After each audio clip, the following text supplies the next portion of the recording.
Bonjour, bonjour, bien-aimés dans le Seigneur. C'est toujours une joie pour nous, bien-aimés, d'ouvrir les Saintes Écritures, de lire la Bible. C'est vraiment une grande joie parce que nous sommes sauvés par la parole qui est Jésus-Christ de Nazareth.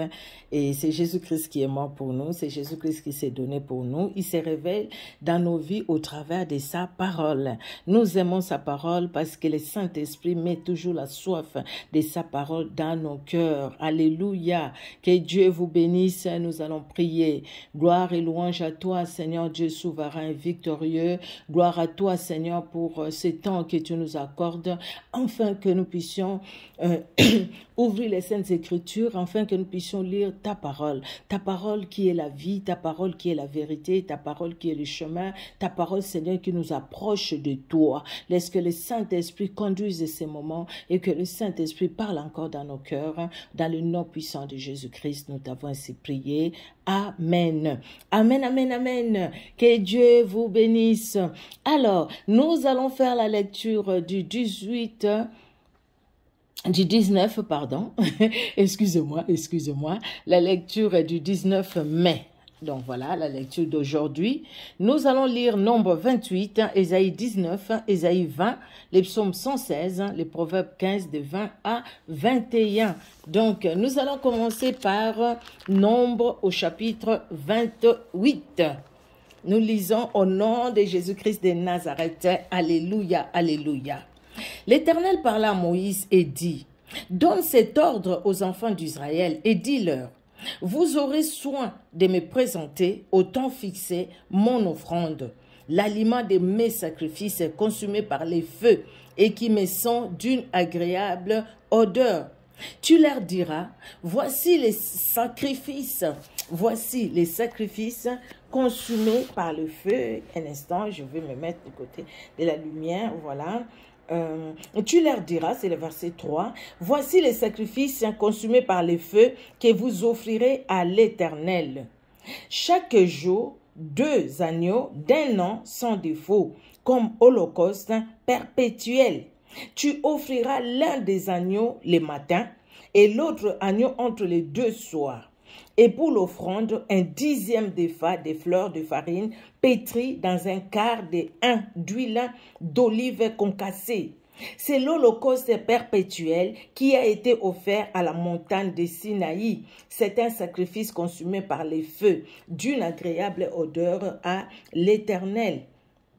La libation sera d'un quart d'1 pour chaque agneau. C'est dans les lieux saints que tu feras la libation de vin à l'Éternel. Tu offriras le second agneau entre les 2 soirs, avec une offrande et une libation semblable à celle du matin. C'est un sacrifice consumé par les feux, d'une agréable odeur à l'Éternel. Les jours du sabbat, vous offrirez 2 agneaux d'1 an sans défaut, et pour l'offrande, 2 dixièmes de fleurs de farine pétrie à l'huile avec la libation. C'est l'holocauste du sabbat pour chaque sabbat, outre l'holocauste perpétuel et la libation. Au commencement de vos mois, vous offrirez un holocauste à l'Éternel, 2 jeunes taureaux, un bélier et 7 agneaux d'1 an sans défaut. Et comme offrande pour chaque taureau, 3 dixièmes de fleurs de farine pétrie à l'huile, comme offrande pour le bélier, 2 dixièmes de fleurs de farine pétrie à l'huile. Comme offrande pour chaque agneau, 1 dixième de fleurs de farine pétrie à l'huile.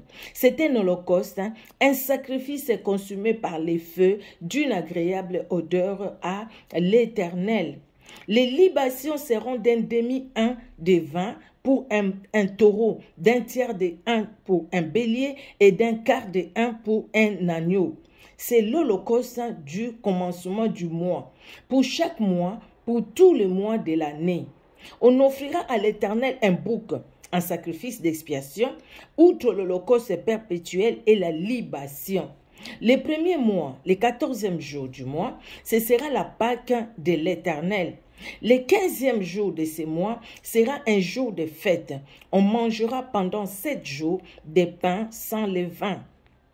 Les premiers jours, il y aura une sainte convocation. Vous ne ferez aucune œuvre servile.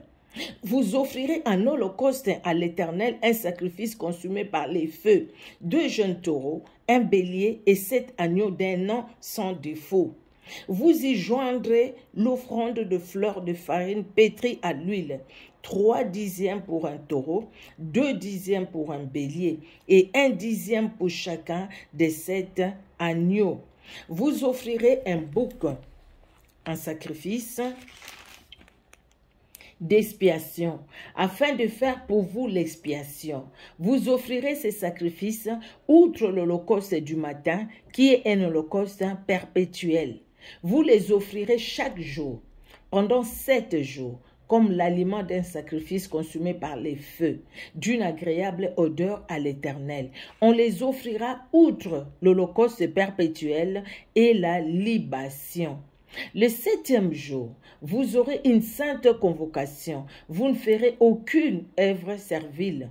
Les jours de prémices où vous présenterez à l'Éternel une offrande à votre fête des semaines, vous aurez une sainte convocation. Vous ne ferez aucune œuvre servile. Vous offrirez un holocauste d'une agréable odeur à l'Éternel, 2 jeunes taureaux, un bélier et 7 agneaux d'un an. Vous y joindrez l'offrande de fleurs de farine pétrie à l'huile, 3 dixièmes pour chaque taureau, 2 dixièmes pour les béliers et 1 dixième pour chacun des 7 agneaux. Vous offrirez un bouc afin de faire pour vous l'expiation.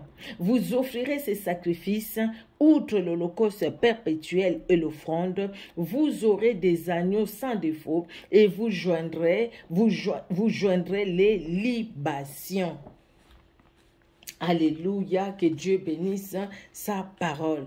Vous voyez que dans l'Ancien temps, ça ne blaguait pas.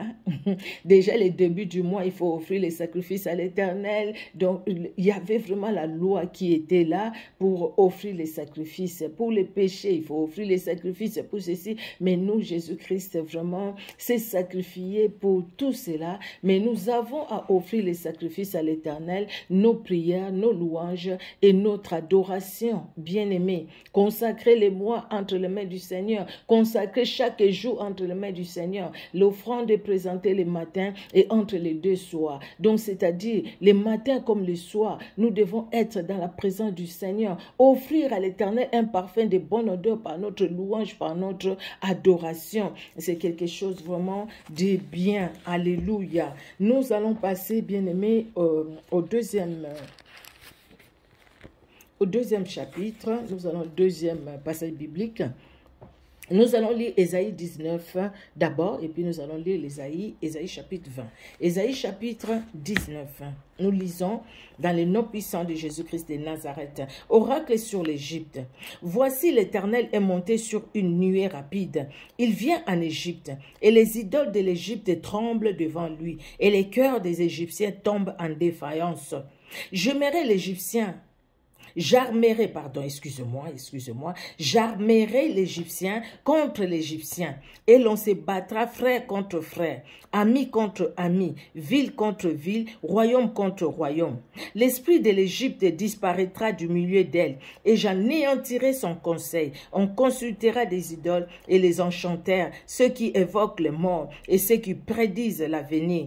Et je livrerai l'Égypte entre les mains d'un maître sévère, un roi cruel dominera sur eux, dit le Seigneur, l'Éternel des armées. Les eaux de la mer tariront, les fleuves deviendront secs et arides, les rivières seront infectes, les canaux de l'Égypte seront bas et desséchés, les joncs et les roseaux se flétriront. Ce ne sera que nudité le long du fleuve. À l'embouchure du fleuve, tout ce qui aura été semé près du fleuve se desséchera, se réduira en poussière et périra. Les pêcheurs gémiront, tous ceux qui jettent l'hameçon dans les fleuves se lamenteront, et ceux qui étendent des filets sur les eaux seront désolés.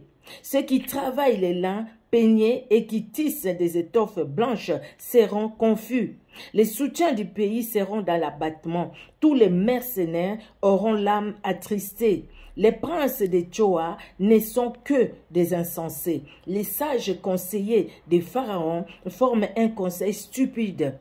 Comment osez-vous dire à Pharaon, je suis fils des sages, fils des anciens rois? Où sont-ils donc tes sages qui te fassent des révélations et qu'on apprenne ce que l'Éternel des armées a résolu contre l'Égypte? Les princes de Tchoan sont fous, les princes de Noph sont dans l'illusion, les chefs des tribus égarent l'Égypte. L'Éternel a répandu au milieu d'elle un esprit de vertige pour qu'il fasse chanceler les Égyptiens dans tous leurs actes, comme un homme ivre chancelle en vomissant. Et l'Égypte sera hors d'état de faire ce que font la tête et la queue, la branche de palmier et les roseaux. En ces jours, l'Égypte sera comme des femmes. Elle tremblera et aura peur en voyant s'agiter la main de l'Éternel des armées quand il la lèvera contre elle. Et le pays de Juda sera pour l'Égypte un objet d'effroi. Dès qu'on lui en parlera, elle sera dans l'épouvante, à cause de la résolution prise contre elle par l'Éternel des armées. En ces temps-là, il y aura 5 villes au pays d'Égypte qui parleront la langue des Canaan et qui jureront par l'Éternel des armées. L'une d'elles sera appelée ville de la destruction. En ce même temps, il y aura un autel à l'Éternel au milieu du pays d'Égypte et sur la frontière un monument à l'Éternel. Ce sera pour l'Éternel des armées un signe et un témoignage dans les pays. Dans les pays d'Égypte. Ils crieront à l'Éternel à cause des oppresseurs et il leur enverra un sauveur et un défenseur pour les délivrer. Et l'Éternel sera connu des Égyptiens et les Égyptiens connaîtront l'Éternel en ces jours-là. Ils feront des sacrifices et des offrandes. Ils feront de vœux à l'Éternel et ils les accompliront. Ainsi l'Éternel frappera des Égyptiens, il les frappera, mais il les guérira. Et ils se convertiront à l'Éternel qui les exaucera et les guérira. En ce même temps, il y aura une route d'Égypte en Assyrie. Les Assyriens iront en Égypte et les Égyptiens en Assyrie. Et les Égyptiens avec les Assyriens serviront l'Éternel. En ce même temps, Israël sera lui troisième, uni à l'Égypte et à la Syrie, et ces pays seront l'objet d'une bénédiction. L'Éternel des armées les bénira en disant, béni soit l'Égypte, mon peuple, et la Syrie, œuvre de mes mains, et Israël, mon héritage. Alléluia, alléluia, notre Dieu est merveilleux. Il fait de bonnes choses, alléluia. Les chapitres 20 d'Ésaïe. L'année où Tartan, envoyé par Sargon, roi d'Assyrie, vint assiéger Asdod et s'en empara. En ces temps-là, l'Éternel adressa la parole à Ésaïe, fils d'Amon, et lui dit, va, détache les sacs de tes reins et ôte tes souliers de tes pieds. Il fit ainsi, marchant nu et déchaussé. Et l'Éternel dit, de même que mon serviteur Ésaïe marche nu et déchaussé, ce qui sera dans 3 ans un signe et un présage pour l'Égypte et pour l'Éthiopie. De même, le roi d'Assyrie amènera de l'Égypte et de l'Éthiopie captifs et exilés les jeunes hommes et les vieillards nus et déchaussés, et les dos découverts à la honte de l'Égypte. Alors on sera dans l'effroi et dans la confusion à cause de l'Éthiopie en qui l'on avait mis sa confiance et de l'Égypte dont on s'est glorifié. Alléluia, Dieu est Dieu. Et les habitants de cette côte diront en ces jours, voilà ce qu'est devenu l'objet de notre attente, sur lesquels nous avions compté pour être secourus, pour être délivrés du roi d'Assyrie. Comment échapperons-nous? La solution ne se trouve qu'en Jésus, en Dieu d'Israël, le Seigneur Dieu puissant. C'est vrai, hein? La Bible déclare, il est dit, hein? Malheur à celui qui se confie dans l'homme. Bien-aimé, se confier dans l'homme, se confier dans une organisation quelconque, nous allons d'échec en échec. Mais si nous nous confions à l'Éternel des armées, à ce Dieu grand et redoutable, c'est là où le Seigneur se révèle dans nos vies. Vous voyez, comme Dieu le dit ici aux enfants d'Israël, vous vous confiez aux Égyptiens, aux Assyriens, mais c'est Dieu qui peut les faire disparaître. Dieu peut les utiliser aussi comme les instruments entre ses mains. Il a utilisé Nebuchadnezzar pour corriger le peuple d'Israël. Dieu peut utiliser des situations dans nos vies pour nous ramener aussi à lui. Dieu peut utiliser, parce qu'il est Dieu, il peut permettre, bien aimé. Et c'est lui toujours qui nous sauve. Vous voyez ici, il appelle, il dit l'Égypte, mon peuple, la Syrie, œuvre de mes mains, Israël, mon héritage. Donc Israël, ce n'était pas comme les autres peuples. Dieu peut utiliser ces peuples-là.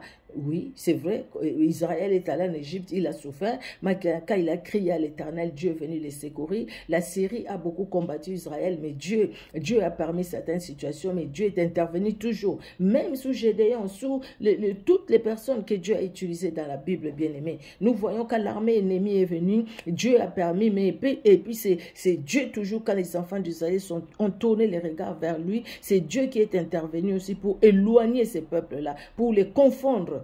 Parce qu'il est Dieu, pour confondre ces peuples ennemis, ces peuples païens, ces peuples qui ne connaissaient pas les dieux d'Israël, les véritables dieux. Alors, nous allons lire, bien aimé, les psaumes 116. Alors, les psaumes 116, nous lisons, excusez-moi, voilà. Les psaumes 116. J'aime l'Éternel car il entend ma voix, mes supplications, car il a penché son oreille vers moi et je l'invoquerai toute ma vie. Alléluia. Je t'invoquerai toute ma vie, Seigneur Jésus-Christ. Les liens de la mort m'avaient environné et les angoisses du sépulcre m'avaient saisi. J'étais en proie à la détresse et à la douleur, mais j'invoquerai le nom de l'Éternel. Ô Éternel, sauve mon âme. Alléluia.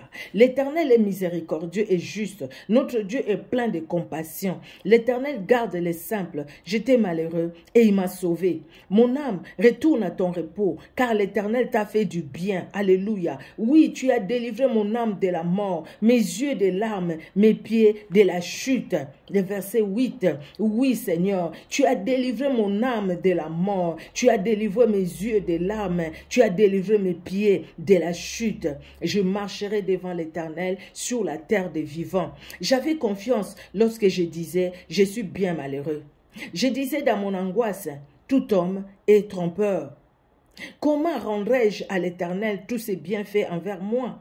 Je lèverai la coupe de délivrance et j'invoquerai le nom de l'Éternel. J'accomplirai mes vœux envers l'Éternel en présence de tout son peuple.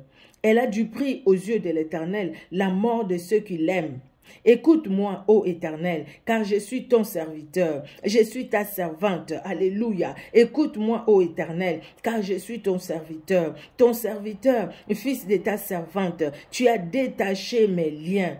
Je t'offrirai un sacrifice d'action de grâce et j'invoquerai le nom de l'Éternel. J'accomplirai mes vœux envers l'Éternel en présence de tout son peuple. Dans les parvis de la maison de l'Éternel, au milieu de toi, Jérusalem, louez l'Éternel.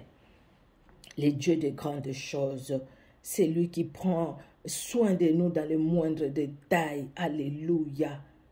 C'est lui qui nous bénit. Nous devons que avoir confiance à ces grands dieux. Alléluia.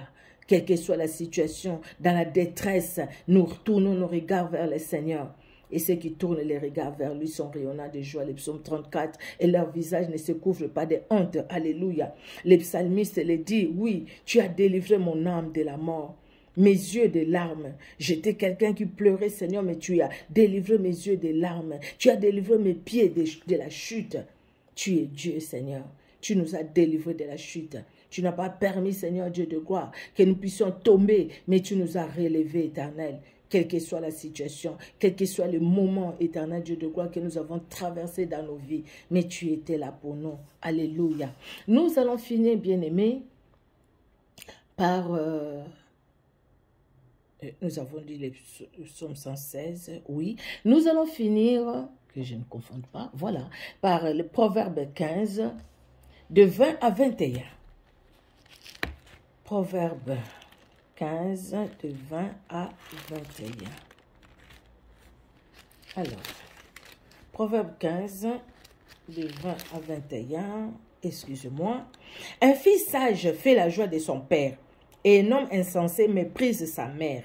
La folie est une joie pour celui qui est dépourvu de sens, mais un homme intelligent va le droit chemin. Alléluia. Un homme intelligent va les droits chemins. Un fils sage fait la joie de son père.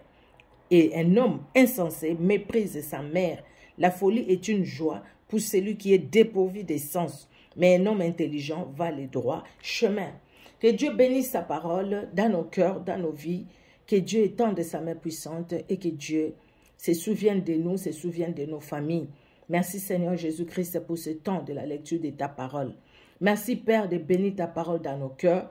Merci Père de bénir ta parole dans les cœurs de toute personne qui va suivre cette courte vidéo, qui va lire la Bible avec nous, qui va écouter cette parole éternelle. Bénis éternel Dieu de gloire toute personne sur Facebook, sur YouTube éternel, qui écoute cette parole. Merci de les bénir dans ton amour. Au nom de Jésus-Christ Père très saint, que nous t'avons ainsi prié. Amen.